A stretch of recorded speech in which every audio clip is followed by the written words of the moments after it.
हाँ भाई ये वाला फोटो अगर हटाई नहीं गई तो पुलिस द्वारा वो गाड़ियाँ खोल करके लेके जाएगी।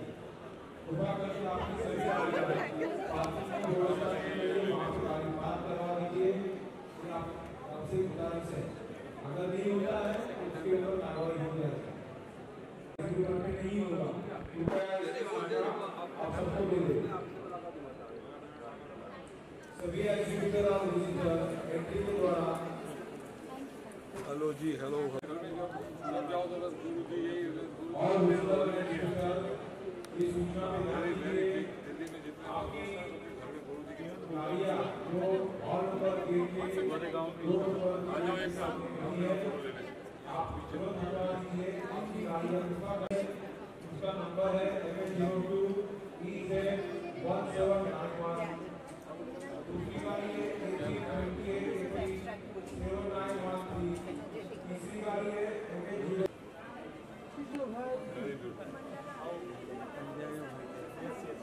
वेरी वेरी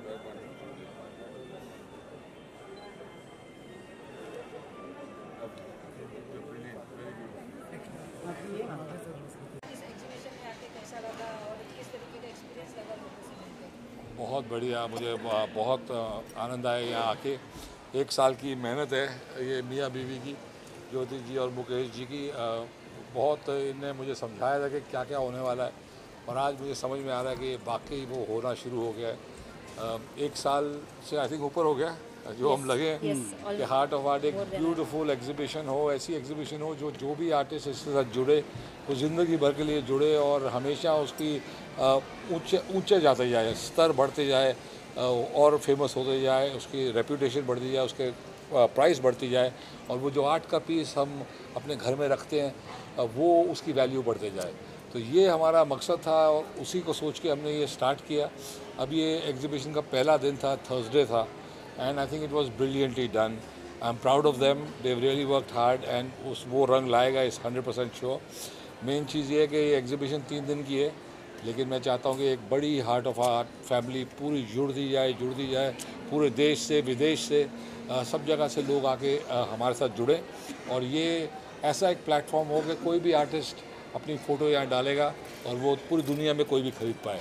ये हमारा एंड का मोटो और मकसद यही है। But I think it is brilliantly done and I want to congratulate them, well done. सबसे अच्छा आपको क्या लगा? सभी स्टॉल में क्या रहते हैं, क्या सबसे ज़्यादा आपको अट्रैक्ट कर रहा है? बहुत ब्यूटीफुल आर्टिस्ट हैं, बहुत टैलेंटेड आर्टिस्ट हैं। कई आर्टिस्ट हैं जो हैंडीकैप्ड भी हैं। एक लड़का है जिसके हाथ नहीं है, वो पैरों से पेंटिंग बना रहा है, लेकिन इतनी ब्यूटीफुल पेंटिंग बना रहा है। जो भगवानों की पेंटिंग्स थी, जो अलग अलग तरीके की लोगों ने बनाई हैं चीज़ें, चारकोल पेंटिंग, जो आर्ट इंडिया में ख़त्म हो रहे हैं, मधुबनी आर्ट जो बहुत सालों से हम लोग सुनते थे बचपन में, वो भी वापस रिवाइव करने की कोशिश हो रही है। तो इट्स ब्रिलियंट। आई थिंक जो स्कल्पचर एक लड़के ने बनाया है बहुत ही बढ़िया। आई थिंक बिहार से था, कहाँ से था वो लड़का? बिहार। उसने बताया कि भाई हमारे पापा जो है वो रोटी के लिए लड़ते थे, और एक रोटी के लिए लड़ना और रोटी के लिए ज़िंदगी में लड़ते पापा वहाँ पहुँचे, और पापा ने बेटे को एक और स्तर ऊपर बढ़ाया, और बेटा लड़ते सुपरमैन बनने की ट्राई कर रहा है। तो ऐसे जो चीज़ें देखते हैं को मिलती हैं तो बड़ी खुशी मिलती है।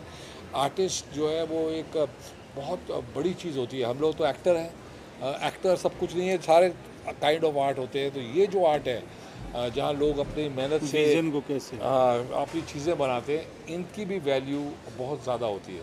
हार्ट ऑफ आर्ट एक ऐसा प्लेटफॉर्म है जब आर्टिस्ट को खुद की वैल्यू क्या है वो समझ में आना बहुत ईजियर हो जाएगा। क्योंकि जब हम ऑनलाइन पोर्टल पे उसकी फ़ोटो डालेंगे, उसकी पेंटिंग डालेंगे, चीज़ें डालेंगे, तो सपोज़ उसका प्राइस 45,000 है, इमीडिएटली बिक गया, तो आर्टिस्ट को पता है कि यार मेरा प्राइस इससे ज़्यादा है।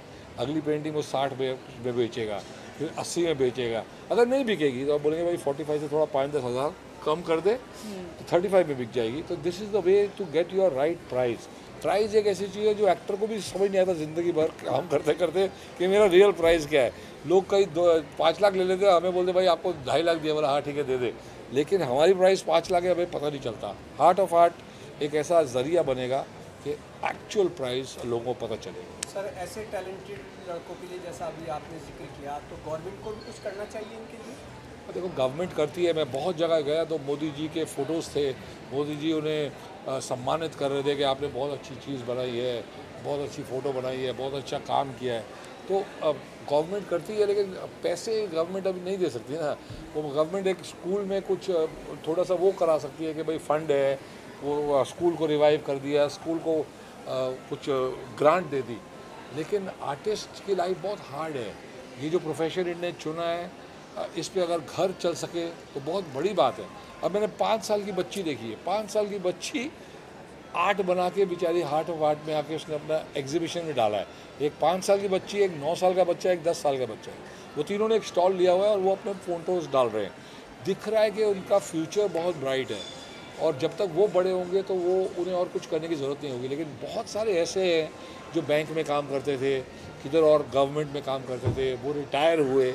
रिटायर होने के बाद उन्होंने अपना पैशन फॉलो किया और हार्ट ऑफ आर्ट का ज्वाइन किया। तो उन्हें एक मौका मिल रहा है कि एंड ऑफ देयर लाइफ जो मतलब जो पहले यंग एज में तो कर नहीं पाए, क्योंकि पता है ये हमारा घर नहीं चला पाएगा, पर वो गलत है। एक आर्टिस्ट का घर यंग एज में और उसकी वैल्यू भी मरने से पहले अगर उसे समझ में आ जाए तो इट्स ब्रिलियंट। और that is heart of art का मकसद कि we will try and achieve that. Absolute struggle है। और आर्टिस्ट मोस्टली देखा है, एम.एफ. हुसैन, जो बड़े बड़े आर्टिस्ट हैं, वो मतलब उनकी वैल्यू बढ़ती ही जा रही है। वो चले गए लेकिन वो आर्ट की वैल्यू बढ़ती जा रही है। तो वैसे ही होता है, आर्टिस्ट की वैल्यू उसको यंग एज में मिल जाए, उससे पैसे उसके घर चलाने में वो टाइम पे मिल जाए तो बहुत बेटर है। तो if you really talented, you must get your value for the money for that art in your life. बाद में आपके बच्चे उसके साथ मज़े करें तो कोई फ़ायदा नहीं है, पहले ही हो जाए। ये हमारा मकसद है, ट्राई कर रहे हैं कि हमें सबकी वैल्यू पता चले और हम सबकी वैल्यू बढ़ा सकें। उनको ब्रांड क्रिएट हमने ड्राइंग की है बहुत ही घटिया तरीके से। हमने ये जितनी भी चीज़ें हैं जो यहाँ आपने देखी हैं वो सारी हमने स्कूल में सीखी हैं। जब ना स्कूल में हमें बना के ये फ़ोटो रख के बोलते भाई ये बनाओ, तो हमने बड़ी कोशिश करते थे, लेकिन कसम से बड़ी घटिया सी फ़ोटो बनती थी। और ये जो मधुबनी आर्ट है ये भी हमने सीखा है स्कूल में। तो इसीलिए हमें पता है कि इनकी कदर होनी चाहिए और इनकी वैल्यू क्या है। क्योंकि मेरी मम्मी को बहुत शौक़ था, रोज़ शुरू हो जाती थी पेंटिंग करने, बोला हाय हाय मैं बेचांगी पेंटिंग, लेकिन कोई बेच नहीं पाए। हमारे रंजीत अंकल अपनी बेटी की पेंटिंग बना रहे 7-8 साल हो गए। कभी उसके फुल स्लीव कर देते, कभी उसके हाफ स्लीव कर देते, कभी उसकी टी शर्ट का कलर चेंज कर देते। अंकल ये पेंटिंग कब बनेगी? तो that's how it is, it's not easy. हर आदमी को लगता है मैं पेंट कर सकता हूँ, हर आदमी को लगता है मैं गा सकता हूँ, लेकिन सच बात नहीं है। That's why I value them. And कोई भी चीज़ जो लोगों की भलाई के लिए हो, जिससे लोगों का फ़ायदा हो, और उसमें अगर आप जोड़ते हो तो ऊपर वाला आपको पुण्य देता है। नहीं, मैं यही बोल रहा था कि ये हार्ट ऑफ आर्ट से एक ब्रांड वैल्यू क्रिएट हो रही है उन कलाकारों की जिन्हें हम पहचानते भी नहीं। फॉर एग्जाम्पल मैं अपनी बात लेता हूँ, एम.एफ. हुसैन एक ब्रांड वैल्यू था, मैं जानता था, लेकिन इतने कलाकार है तो मैं नहीं, मेरे जैसे बहुत सारे लोग भी नहीं जानते उनके बारे में। तो वो एक ब्रांड क्रिएट हो रहा है इसकी, इस मार्केट की वजह से कि आज बिंदु भाई ने बोला प्राइज़ कैसे बनेगा जब वो ब्रांड बनेंगे, वरना पेंटिंग कोई भी करता है, प्राइस कैसे डिसाइड करेगा? आज ये मेरा ब्रांड है, मेरी ये प्राइस है, ये शाहरुख खान है, ये राजन मोदी है, दोनों की प्राइस अलग है, दोनों एक्टिंग करते हैं। तो वो ब्रांड वैल्यू जो बन रही है वो आर्ट की वजह से जो इनके थॉट्स है बिहाइंड दिस वेंचर जो ये कर रहे हैं, they are brilliant. I think Jyoti आपको भी कुछ बताना चाहिए, सही आपका क्या प्लान है? ज्योति किस तरीके से सारे लोगों को एक मंच पे लेके आए आप, कितना इजी था या कठिन था ये सारी चीज़ें? चैलेंजेस तो बहुत सारे थे। चैलेंजेस स्टार्ट होते हैं वेन्यू से कि ये लोकेशन में आर्टिस्ट साउथ मुंबई छोड़कर आएंगे क्या। दिवाली से इतना टच हमारा इवेंट है, एकदम नेक्स्ट डे दिवाली है, तो लोग आर्टिस्ट यहाँ पार्टिसिपेट करेंगे क्या। तो काफ़ी सारे ऐसे छोटे छोटे चैलेंजेस हमने पिछले 1 साल में देखे और उसको पार करने की कोशिश की। आज ऐसा लग रहा है कि शायद हम सच में पार हो चुके हैं अच्छी तरीके से। बस मतलब बता नहीं सकते कि क्या क्या किया है, लेकिन बहुत कुछ हुआ है, बहुत कुछ किया है। जी। एक चीज़ मैं और बोलना चाहूँगा, अभी आज मैं सब स्टॉल पे बिंदु भाई के साथ गया, जिस तरह लोग दुआएं दे रहे थे बिंदु भाई को, मुझे बड़ी खुशी हो रही थी कि क्या अनजाने में एक ऐसा काम हो गया जो शायद उस वक्त नहीं सोचा होगा कि किसी के मम्मी पापा आ रहे हैं कि सर आपने मेरे बच्चे के लिए ये किया, प्लेटफॉर्म दिया। तो मुझे ये लगा कि बिंदु भाई को जिस तरह से दुआएं मिल रही है शायद दूसरे काम से नहीं मिलने वाली थी, अचानक से इतना एक हार्ट ऑफ आर्ट एक्चुअली ये हो गया। जब ये लेके आए मेरे पास, अनिल लेके आया ज्योति जी और मुकेश जी का, बोला भाई ये ऐसा करना चाहते हैं। तो जब मैं इनका जो विज़न है वो सुना, तो विज़न बहुत दूर का है, ये तो कुछ भी नहीं है, ये तो स्टार्ट है।